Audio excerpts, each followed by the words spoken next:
Здравствуйте еще раз. Тема сегодняшнего семинара является мое учение о космосе. В данной структуре учения я хотел бы в первую очередь рассмотреть ту позицию сознания человека, которая определяет вариант именно наличия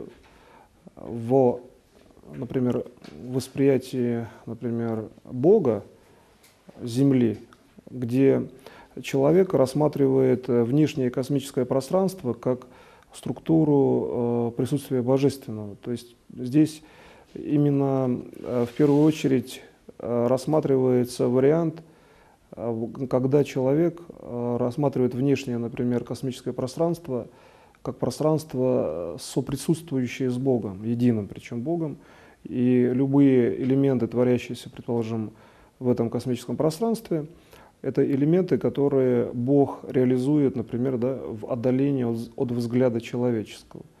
И поэтому, когда мы рассматриваем позицию, например, равенства всех объектов информации, то получается, что человек в том числе и взглядом должен соприсутствовать в процессах божественного действия. Да? И получается, что здесь именно соприсутствие – это в первую очередь есть тело человека, то есть то, что происходит, вообще говоря, внутри тела человека, то есть его элементы мышления, его образность мышления, его действия в конкретных делах. И получается, что космос в этом случае начинает влиять на дела через, в общем-то, содействие с тем, что делает Бог, единый Бог, в структуре космической реальности. Когда мы начинаем эту ситуацию понимать, то любое наше действие, прежде всего, определено тем, что мы действуем, получается, в структуре достаточно конкретных, достаточно определенных задач, где наше действие связано, вообще говоря, со всей системой макрокосмоса, когда мы рассматриваем именно вопрос соприсутствия Создателя в этой системе. И тогда чисто практическим элементом является учет внешних параметров космического пространства в своих личных действиях. Для этого, например, технологически можно рассмотреть свое мышление как внутреннюю проекцию космоса, например, в физическое тело. То есть, если мы рассмотрим устройство мысли, причем такое, что мысль, которая знает, то есть мысль, которая воспринимает, например, другие мысли, и мышление происходит в этой взаимосвязанной форме, то тогда элементом восприятия является то, что через мышление мы можем построить, предположим, свой внутренний орган. Мышление – это и есть построение органа, потому что космос – это также есть, в общем-то, мастерская по строительству материи, в том числе и Земли, с точки зрения автономной системы. Если задаться вопросом, каким образом строится какая-либо планетарная система, то понятно, что есть какое-то количество материи внутри такого понятия, как космос, и эта материя образует какие-то материальные системы. То же самое, если мы отражаем свое мышление от космоса и одновременно от Бога, мы можем строить мышлением свои органы. При этом обычным мышлением.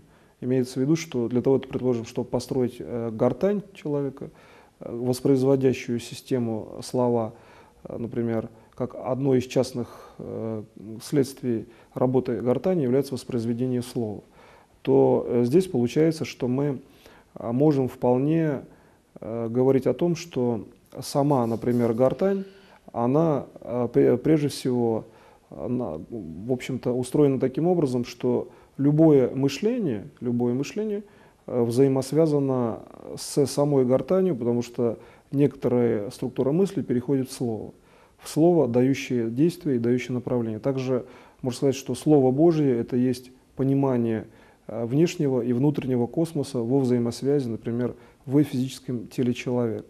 Например, Бог сказал «тело человека», и тогда получается, что два космоса объединились, внешний космос и космос мышления человека, или, например, космологический уровень мышления человека. Тогда получается, что тело здесь проявлено как объединение, одновременно синтез, содержащий в себе волю Бога, волю, например, внешнего космоса, волю внутренних проявлений самого человека, и все это проявлено в конкретных, в общем-то, небольших действиях человека. Например, человек может пойти в магазин, может выпить воды, а здесь, получается, проявлены такие макро- и, в общем-то, микросистемы, глобальная система духовного плана и, например, системы, в общем-то, чисто бытового уровня. Получается, что бытовой уровень, ну, то, что входит в определение, например, реализации ряда событий, это уровень, который, по сути, таким образом он, в общем-то, построен, что концентрация вот, пространства, так скажем, внешнего космоса здесь реализована как составная часть, взаимодействующая с целью самого человека. Если мы, например, хотим реализовать какое-то элементарное действие, ну, с точки зрения там, и возможности осуществления, например, там, поездка на рыбалку, то тогда получается, что, во-первых, с точки зрения знаний о космосе и о вечном развитии, например, рыбу нельзя уничтожать, то получается поездка на рыбалку терпит достаточно много структур в понимании человеком своего действия по отношению именно к макрокосмосу, потому что в макрокосмосе, кстати, достаточно просто допустить, что есть система неуничтожения, и каждый их воспринимает вполне визуально, то есть есть постоянно находящиеся на определенном каком-то расстоянии Луна, планеты, звезды, и между ними ничего не разрушается. То есть структура космоса — это есть еще и познание системы неразрушения. И когда человек, например, начинает развитие свое в сторону, предположим, там, рыбалки, то есть он начинает подготавливать какие-то аксессуары, и при этом, если он там, рыбачит и выпускает рыбу, как заведено в некоторых хозяйствах, значит, искусственного типа, то, в принципе, дорога у него складывается тогда гораздо быстрее, и внешние параметры сочетания планет и так далее становятся более оптимальными к его действию, потому что он не уничтожает. Если он едет, например, за вариантом промысла, как рыбалки, то он преодолевает сопротивление уже макрокосмоса, где сочетание планет, возможно, не те. И, значит, получается, что ведь бывают дни, когда человек, казалось бы, там уже в прикормленном месте, вообще говоря, не ловит рыбы. То есть в данном случае выступают элементы защитных функций макрокосмоса и внутреннего уровня, когда человек допускает наличие равновесия, то есть миролюбивого, именно мирного состояния всей реальности. И получается, вот на примере рыбалки можно исследовать вот этот достаточно, в общем-то, тонкий процесс взаимодействия человека в действии по отношению к своей цели и внешнего космоса. Получается, исходя из этого, мы можем влиять на сочетание действия планет, если мы действуем миролюбиво. То есть, например, есть астрологические элементы реальности, есть какие-то иные системы связи, предположим, друидов и так далее, но если действовать миролюбиво, действовать общесозидательно, то на эти системы можно влиять. Ведь я начал с того, что планеты именно располагаются, значит, в благосклонном человеку варианте, если он едет не уничтожать рыбу, а, например, ее там выпустить после того, как он поймал, или, может быть, просто наблюдать через там, фотообъектив. То есть здесь ситуация, связанная с нашими личными событиями, она примерно такая же, вообще говоря, конечно, не один к одному, потому что в обычных событиях участвуют не только, например, рыба и человек, но участвуют и другие там, комбинации каких-то ситуаций. Но дело в том, что когда мы говорим «участвует», предположим, рыба, там же тоже можно рассмотреть процесс участия макрокосмоса, а следовательно, какое-то, может быть, неявное участие всех людей. Ну, принцип связи с любой областью информации. Получается, что даже в вакууме, когда мы, например, совершаем движение по отношению к уровню, предположим, своего следующего развития, то есть преодолеваем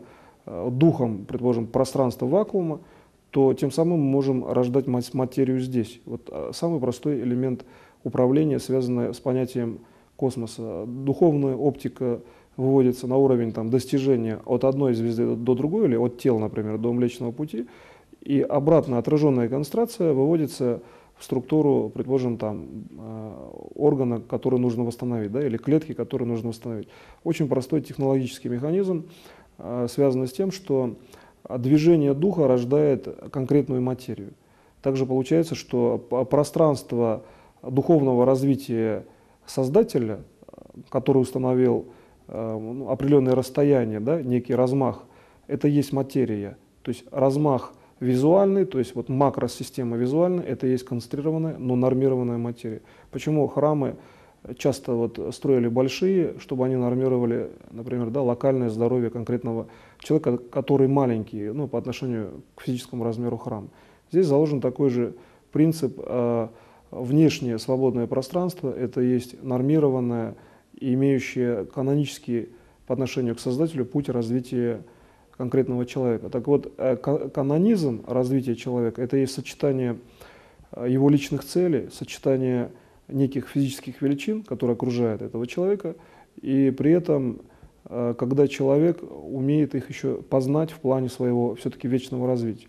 Вот элемент познания – это есть та гармония, которую человек ощущает в момент присутствия, например, в данном месте, в данное время, и когда он понимает, что он здесь присутствует, потому что значит, не только из-за того, что есть какие-то обстоятельства, или там сложились как-то планеты, или как-то идет действие космоса, или его внутренние ресурсы, значит, об этом говорят, что он должен здесь присутствовать или в это время, но и потому, что Бог видит его присутствие, и он может выйти на живой контакт с Богом именно тогда, когда он захочет. Когда он это начинает понимать, то любые другие системы, ну, в общем-то, даже агрессивного по отношению, например, к богопроявлению типа, предположим, там, атеистического плана, становятся миролюбивыми. То есть осознание живого Бога, осознание живой вечности, находящейся, в общем-то, визуально как бы в сфере информации, внутри информации живого Бога и одновременно вне его, это и система глобального миролюбия, то есть глобального уровня равнодействия в плане вот гармонии развития данной личности.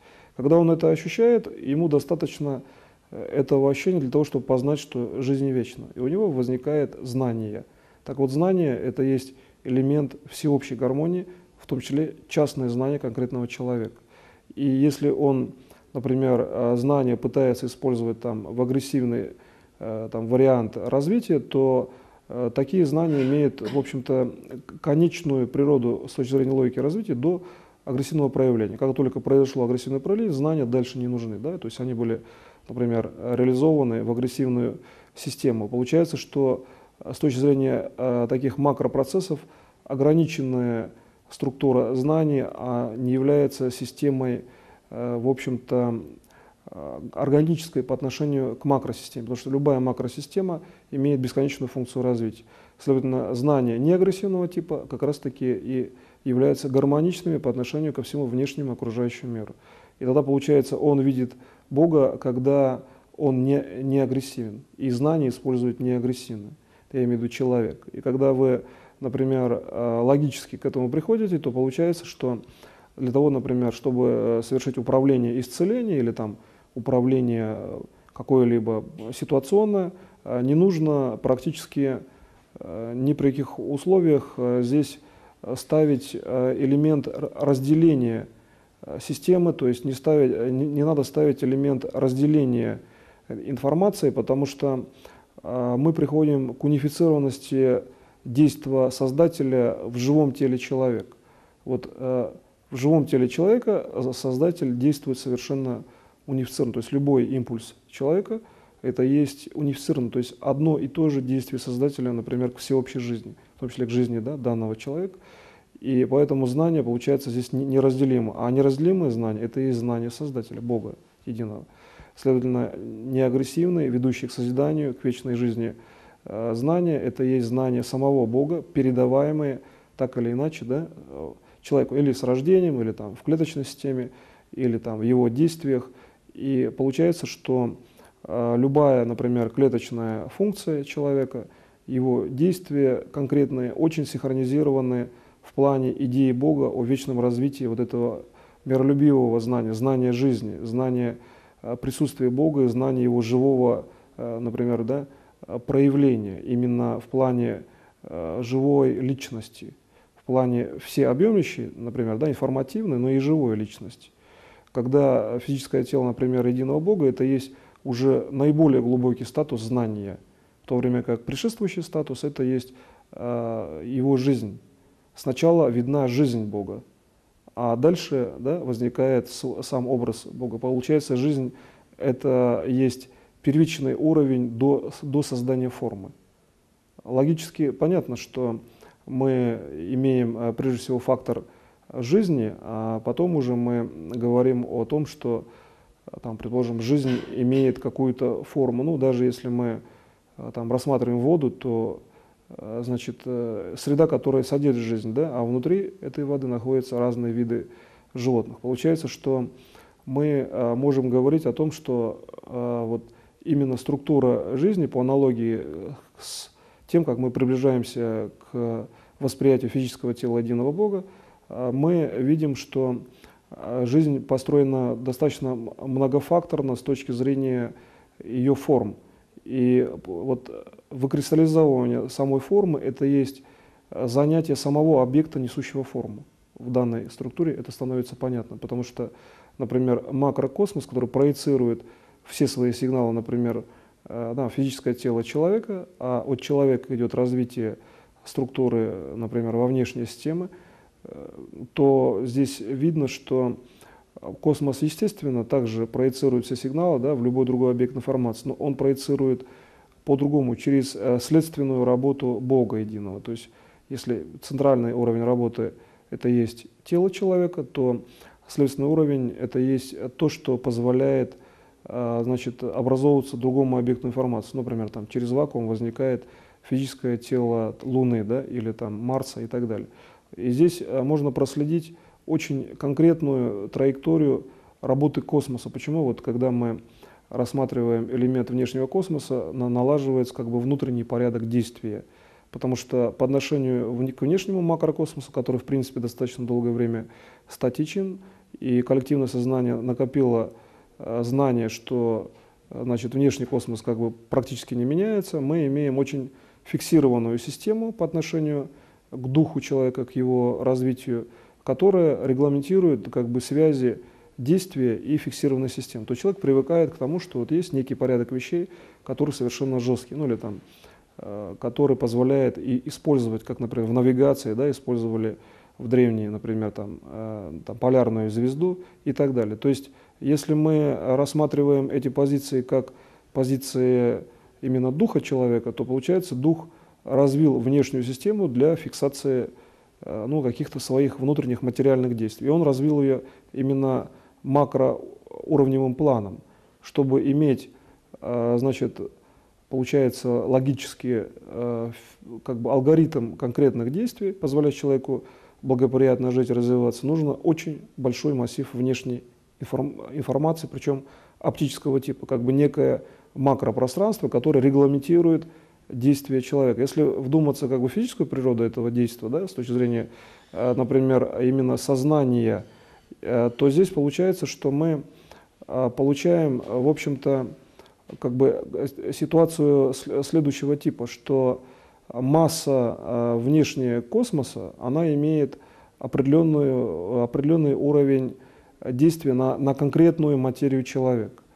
И, предположим, если мы рассматриваем, предположим, даже интернет-пространство, да, и структуру мышления человека в рамках этого пространства, то получается, что для того, чтобы, например, сделать какое-то действие, как бы направленное на реализацию изложенного импульса в данном пространстве, предположим, есть некая цель и есть некая задача. И как бы в рамках этой цели и этой задачи записана, в общем-то, чисто какая-то там формальная величина в виде слов, то, значит, какая часть космоса действует на данный уровень уже воспроизведенного мышлением человека текста. Здесь можно совершенно точно просчитать, насколько эффективно мы можем, например, рассмотреть, предположим, распространение данного текста, если мы правильно направим элементы космического пространства на данный текст. То есть управление заключается в том, что мы выделяем в структуре визуализируемого, например, там, физическим зрением пространства какую-то часть, предположим, там, звездного неба, и сознанием концентрируем на этот текст. Текст начинает реализовываться более интенсивно, если мы знаем законы взаимодействия этого текста, например, да, с конечной целью, предположим, макроспасения. Чтобы спасти всех, нужно обязательно взаимодействовать с Богом единым. Следовательно, целью управления является вывести к единому Богу данную структуру, рассматривая внешнее пространство как именно действие Бога и человека с точки зрения духовного развития человека. То есть подключить дух человека и при этом рассмотреть действие Бога. В данном случае, если вот действовать, например, немного сложно, не через систему воспроизведенную, да, в интернет-пространстве, а, предположим, мы можем действовать по отношению просто к себе, к своим целям и задачам, тогда здесь все то же самое, просто в отличие от интернет-пространства мы ведем тогда себя по отношению к целевому действию, и тем самым мы достигаем нормы событий. Но ведь для Бога норма жизни человека – это и есть одна из целей самого Бога. Когда человек живет нормально, и у него нет, например, каких-то экстремальных, негативных событий, ибо Бог создает счастливую жизнь в здоровом теле, причем в вечном теле. Следовательно, нормирование событий – это есть и задача Бога одновременно. Значит, получается, что мы, когда мы стремимся это делать, причем с улучшением событий для всех, мы выполняем как задачу для всех, но задачу Бога, также и свою. Следовательно, мое управление с точки зрения нормирования событий по именно разделу учения о космосе, это есть действие, сразу же объединяющее и задачу Бога, и человека. То есть оно гармоничное действие. И вот этот уровень внешней гармонии, получается, что он показывает, что он не только там в данном разделе учения, а в любом другом разделе действие по нормированию через спасение всех – это всегда богоугодное действие, входящее в задачу единого Бога, где есть, значит, именно единое тело физического Бога. Следовательно, это тело может очень просто передавать структуру управления другим. Если мы рассмотрим, например, по каким законам, например, да, функционирует физическое тело единого Бога на Земле, то мы получаем, что эти законы, они очень просто отражаются в мышлении человека, значит, содержащим духовную и душевную составляющую, то есть именно человеческую составляющую, когда человек может по-человечески определить, например, месторасположение там, другого объекта информации, но при этом контачить с, например, единым Богом. То есть в данном случае человеческое действие должно быть неотличимо, да, от действия, например, Бога. Тогда человек и Бог, они, получается, что действуют опять в цели, например, там, познания. То есть если человеку нужно развитие ясновидения, то тогда он не должен отличаться от того, как Бог, значит, воспринимает данные события в цели, там, например, макроорганизации пространства. Но самый простой способ этому научиться – это всего лишь навсего рассмотреть как таковое само макропространство, принципы его построения, вот, например, в данном времени, да, перед данным человеком, и тогда мы получаем фактически структуру реализации этого макропространства в конечном действии человека. И здесь происходит именно переход в микромир. Понятие «конечное действие» — это имеется в виду, вот там я, продолжим, провел рукой, действие закончено, а следующее действие — это уже другое действие. Понятие конечности — это промежуточное действие, я ввел здесь. И когда мы, например, рассматриваем структуру внешнего космоса как структуру промежуточных действий некоторых систем, то здесь получается, что, обладая цельностью и бесконечностью развития, где-то эти действия должны аккумулироваться. То есть где-то должна быть информация о том, значит, что эти действия произошли в единой цельной личности, да? Или их воспроизвел, там, например, единый Бог, или их воспроизвел человек. Тогда получается, что все действия, саккумулированные в качестве конкретного вещества, это и есть микромир. То есть переход в микромир – это как система архивации или сверхуплотнения фактически внешних систем действий и внешних проявлений, например, физической реальности. То есть уплотнение вещества, физической материи – это необходимая составляющая для того, чтобы был определенный порядок в структуре, например, развития именно бесконечного. Я ведь начал с того, что космос – это одна из форм определенного, в общем-то, порядка, который, значит, по определенным канонам позволяет, например, создавать определенные системы системного управления. И получается, что вот этот переход в микромир – это есть проявление статичного космоса, но в действии, и при этом через человека, например.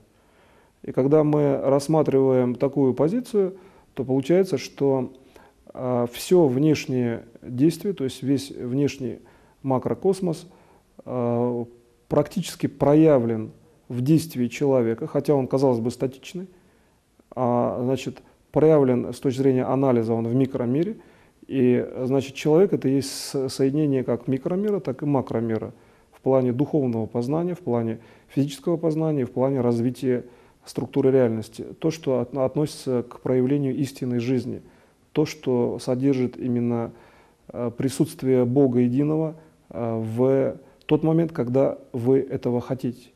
И когда вы к этому приходите, вы видите, что ваша жизнь, она бесконечна, потому что это уже так. То есть вы видите это как обычную реальность, которая, в общем-то, ну, если так по существу, она не находится в структуре, например, анализа. То есть это видно по существу, потому что так это и есть.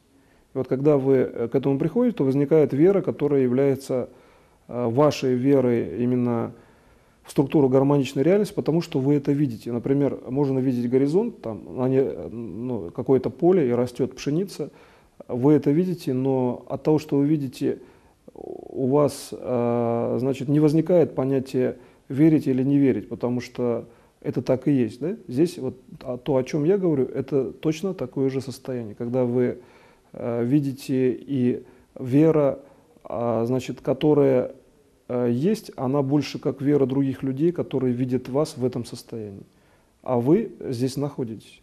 И вот здесь вот есть разница между управляющим уровнем, когда вы находитесь в управлении, да, и уровнем внешнего управления, например, да, когда другие смотрят за вами, предположим. Почему вот всегда я стараюсь акцентировать внимание на том, что человек желательно, чтобы сам реализовывал систему управления и добивался личных результатов, потому что тогда он находится в системе действия, ну как бы там едет, да, в некой, условно говоря, там смоделированной машине, он сам ее ведет, и он получает результат.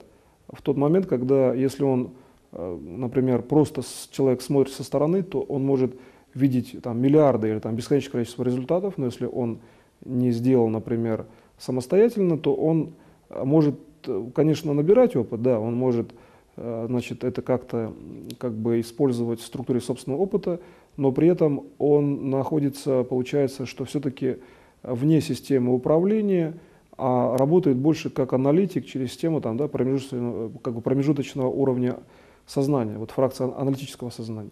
А фракция аналитического сознания — это есть как бы внутренняя граница мышления, то есть это как бы граничная, в общем-то, область мышления, которая не входит в структуру управляющей реальности.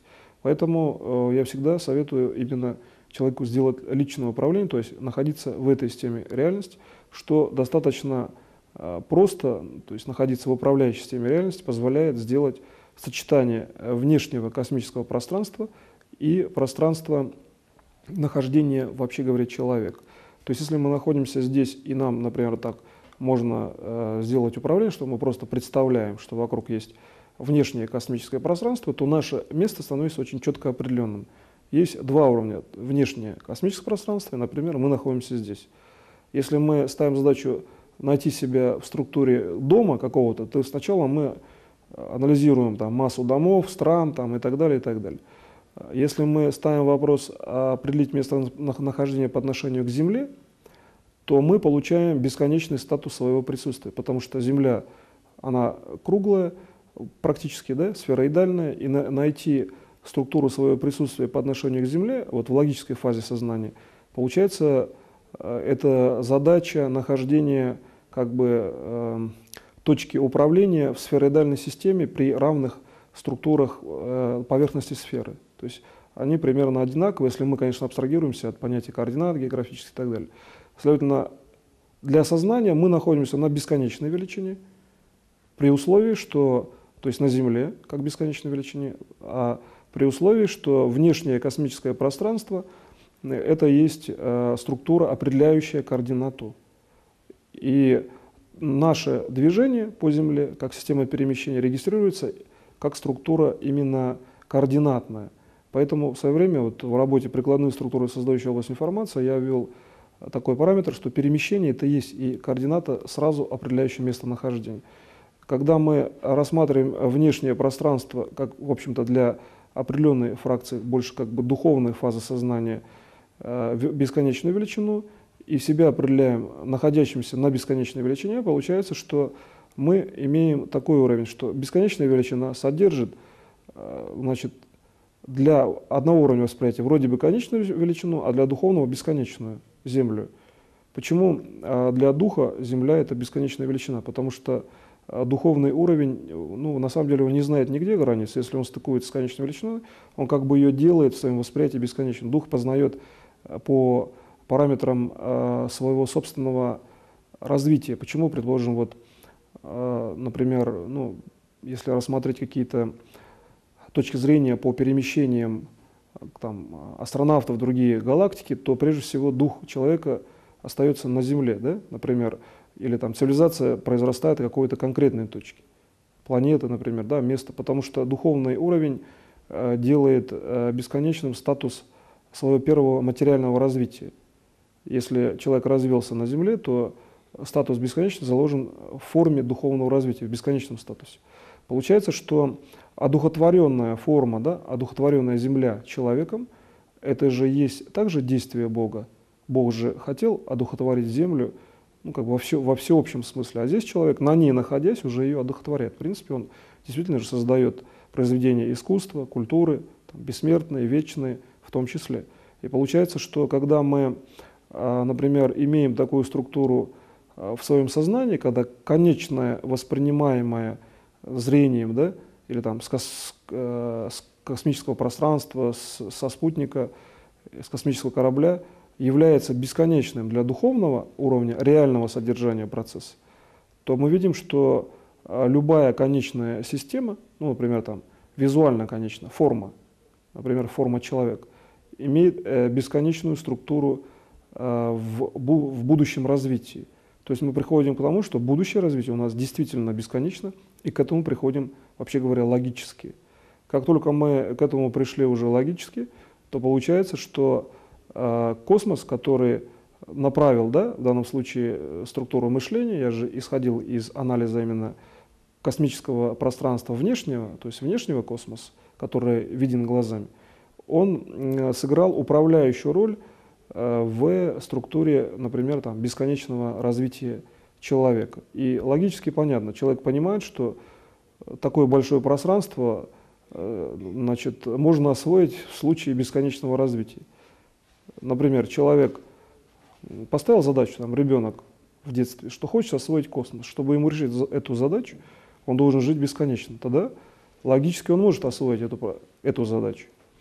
И получается, наши задачи рождают, вообще говоря, и технологию их реализации. Ну, там, вылет, там, космическое пространство, да, расширение. Ведь возникла же проблема в науке такого характера, что люди, которые набирают большое количество знаний, они должны, например, желательно, ну, чтобы там дальше продолжали в этой области работать. То есть проблема увеличения жизни — это есть в том числе и проблема общества, проблема техногенизации общества.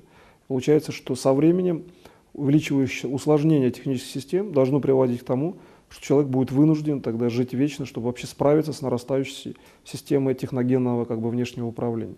Если мы, например, значит, ставим задачу космического, да, пространства как внешней, даже не техногенной системы, которая, значит, ставит в процессе мышления это бесконечное развитие человека, реализацию даже этого уровня в виде алгоритма, в виде неких законов, следствий, свойств, то получается, что когда мы ставим вопрос техногенизации общества, то вполне возможны такие системы, которые могут быть контролируемы на уровне логики тем человеком, который развился там, например, там, на протяжении миллионов лет, но если он, например, отключает управление системой, система начинает быть неконтролируемой. Также с точки зрения Создателя единого Бога, вся внешняя система всегда контролируема, потому что Бог вечен. И тогда получается любая сверхсложная система, она ему подвластна в управлении. И отсюда возникает следующий уровень, уровень духовного плана, значит, в восприятии космического пространства. Дух воспринимает пространство таким, какое оно реально есть. Не только, например, естественно, на оптическом диапазоне, но и за элементами оптического уровня реализации данного пространства. Если мы захотим понять, что находится, значит, за видимым уровнем, то, что видно, например, в телескоп, то достаточно сделать простую, так скажем, на процедурном технологическом уровне систему получения таких знаний. Необходимо оптическую структуру души вывести на сверхудаленную систему, то есть за визуальный уровень космического пространства. То есть считать, что информация, которая находится за визуальным уровнем, за оптическим уровнем, это и есть информация души. То есть душа наша светит оттуда в виде, например, свечения сфер. Первый визуальный уровень, то есть первая волна изображения из космоса, это и есть духовный уровень. То есть другая оптическая, более серебристая оптика, более рассеянная, разрежена, более динамичная. Это и есть дух. То есть первая волна – это и есть элемент духа. И получается, что между душой и духом находится практически все пространство, которое вы хотите, например, да, просканировать. Так вот, самый лучший уровень в данной технологии развития ясновидения управляющего – это поставить свою задачу как можно ближе к себе, и при этом просто на эту задачу посмотреть своим сознанием. Например, вы идете в магазин, вы совершаете какое-то производственное дело. Так вот, поставьте после фиксации двух составляющих, душа и дух, на данном уровне, поставьте задачу ближе к себе, то есть ближе к физическому телу, но не вводя в тело. Тогда вы увидите очень четко все процессы в их линейной взаимосвязи. То есть, например, человек пришел какой-то в одно место сюда, вплоть до секунд времени, да, другой вышел и так далее. И возможность управления у вас поставлена уже на системный уровень, потому что вы сделали макроуровнем все внешние системы пространства. То есть душа, то, что за пределами восприятия физического, да, то, что за пределами физического зрения события. Например, вы попали в это событие, то есть пришли на деловую встречу, но есть же внешние связи, которые существуют вне данного события, все связи мира. То же самое действие делает душа. Ваши физические действия – это есть дух, который проявлен в физическом теле, в конечном уровне, именно в форме тела. И тогда получается, что вы построили конструкцию, которая именно близка, и вообще говоря, в данном случае она точно соответствует тому, как вы познаете именно единое тело, и, значит, причем содержащее все аспекты физические, духовные аспекты души, именно единое тело Бога. Когда вы, например, начинаете здесь сопоставлять, то получается, что ваши действия в всеобщей взаимосвязи космос, вы, микросистема, это есть познание Бога. То есть познание Его сущности и, вообще говоря, стремление к Нему в плане вечного развития. Получается, что логическим путем я привел к тому, что наше любое действие – это есть познание Бога, познание Его, значит, связи с нами, познание того, как Бог нам дает и что Он нам, например, предлагает. Если, например, идет информация такого плана, что регламентирует Бог, да, некие позиции в плане жесткости пространства, то здесь есть свобода выбора, потому что мы можем влиять на то, что в таком-то действии сочетание планет, как я сказал, может быть благоприятным для нас, потому что мы правильно поступаем. И в этом плане человек не зависит тогда от положения, например, да, планет, от комбинации каких-то событий, он может жить вечно, потому что он управляет системой данных планет, но уже на другом уровне. Пусть они жестко зафиксированы, но он может выйти в систему, например, внешнего, то есть вне оптического пространства, так же, как если мы захотим сознанием выйти за структуру души, которая в данном уровне управления находится за оптическим уровнем восприятия, то мы увидим, что Бог делает для нашего сознания, с точки зрения нашего сознания. Здесь мы можем увидеть Бога совершенно конкретно, совершенно, скажем, в лицо, и посмотреть, где Он ходит и что Он делает. Когда вы, например, сознанием уже выходите на тот уровень как бы вне физической реальности, хотя там может быть вполне физическая реальность, то вы понимаете, что сознание обладает своей любой даже начальной функцией, часто бесконечным свойством и бесконечным развитием. Потому что именно в структуре моего учения о космосе понятно, что есть фазы сознания, которые абсолютно не надо развивать, они изначально божественно развиты. Вот уровень, например, сияния там, нимба у святых, предположим, содержит также фазу сразу же изначально божественно развитого сознания. В этом и было да, отделение там, изначально святых от, например, тех людей, которые не хотели там, заниматься собственным, например, развитием. Так вот, чтобы люди занимались собственным развитием, уровень действия сознания этих людей поставлен в такие рамки, что они приходят все равно к уровню фактически именно божественного, в общем-то, уровня сознания, то есть божественного, может быть, класса, так скажем, сознания, божественного проявления своего собственного сознания. То есть они находят тот фрагмент сознания, который у них содержится от Бога и который, вообще говоря, тогда развивать абсолютно не надо. Например, человек посмотрел на космическое пространство, он же видит это пространство, он уже имеет эту точку зрения, да? Но ему не нужно объяснять, что да, пространство такое большое, что там звезду рукой не достанешь и так далее. Он уже имеет это сознание. И получается, что у человека вход в космическое сознание существует изначально от природы, от Бога, от того, что он просто-навсего человек. Но если мы рассмотрим, например, восприятие животного, животное тоже видит эту структуру, такую, как космическое пространство. Другой вопрос, как видит животное, да? Например, рассмотрим, как видит волк, там, хищник, то часто есть мнение, что волки, там, предположим, воют на внешнее космическое тело. То есть они действительно поднимают голову вверх, но воспринимают ли они, например, саму Луну, например, да, или не воспринимают? Это вопрос такой, что если там подойти, например, ясновидчески, сделать анализ, то да, они воспринимают, то есть они воспринимают внешнее тело. Но вопрос такой, что дифференциация этого объекта у них воспринимается как структура, например, там, наката некого внешнего тела, и, возможно, этот накат будет слишком большим, чтобы, возможно, помешать жизнедеятельности волка. То есть, если Луна увеличивается, то мало ли, а вдруг она, например, да, на них свалится. То есть, здесь вот существует аспект вот такого восприятия, и путем вибрационных систем они действительно пытаются, значит, ну, там, особенно объединяясь в стаи, да, отдалить структуру, значит, приближения как бы, вот этого тела. Получается, что изначально в животных заложен уровень обязательного управления внешней системой, любой причем. Если человек понимает, что у него там звезда просто так не свалится, то как бы для животных это входит в систему инстинктивного управления, ну как бы изначально данного, а здесь получается уровень божественного, ну так скажем, сознания вечного развития, он существует, хотя это же агрессивное животное.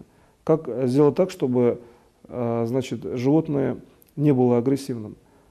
Например, там часто пресекается вой собаки, да?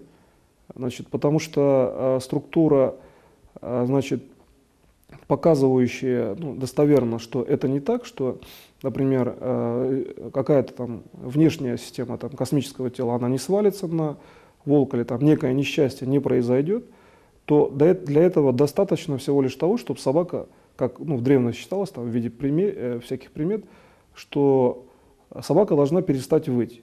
Как только вой пресекается, там, предложим, там, в нужное время, в течение, например, 5 минут, то считает, что значит несчастье не происходит. Больше 5 минут надо что-то предпринимать, чтобы, там, предположим, оно не произошло. То есть какие-то дополнительные действия. Или там, анализировать, откуда это может быть и так далее.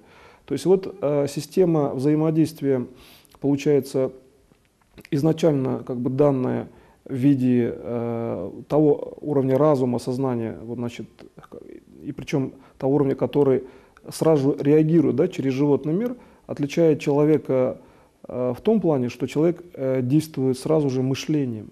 Изначально божественный уровень человека, именно что по образу и подобию, что человек может действовать своим собственным телом. Тело – это есть присутствие человека, его мышление по всем фазам, а не только в фазе, там, скажем, божественно данного, да, изначального уровня, во всех структурах сознания. То есть фактически человек может спроецировать, получается, физическое тело, там, насытив кислородом какую-то структуру, по сути, в любую структуру реальности, если он знает эту технологию. Ну, например, если известны принципы там, телепортации, то ведь для телепортации, в принципе, по сути, ведь без разницы, куда человек телепортируется. Получается, что в элемент телепортации входит сильнейшее насыщение кислородом внешнего пространства, как первый элемент дыхания. Человек сам воспроизводит большое количество кислорода. То есть там включены все функции автономного обитания человека в той среде, куда он как бы в первый момент телепортируется. И другой вопрос, что если например, он телепортировался куда-то, казалось бы, там не туда, а хватит ли там значит, пространства, да, вакуума и кислорода, то существует другое свойство на самом деле в космическом пространстве — переход вакуума в кислородный уровень. То есть вакуум начинает становиться кислородом только от элементов телепортационного свойства.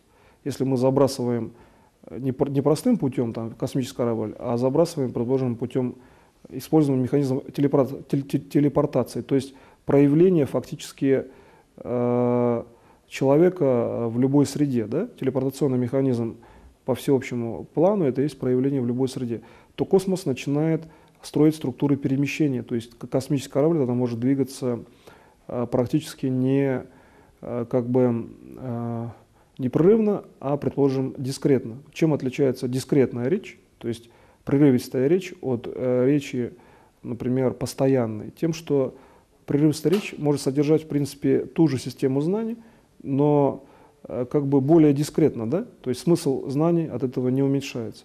Получается, что Бог также создал реальность, что дискретная система содержит те же функции, те же свойства, что и непрерывная система. То есть вакуум содержит те же функции и те же свойства, которые содержит любая система, параллельно на Земле. Там, растения, животные, например, да, человек. И при этом разница только с человеком в том, что человек сделан и создан по образу и подобию Божьему.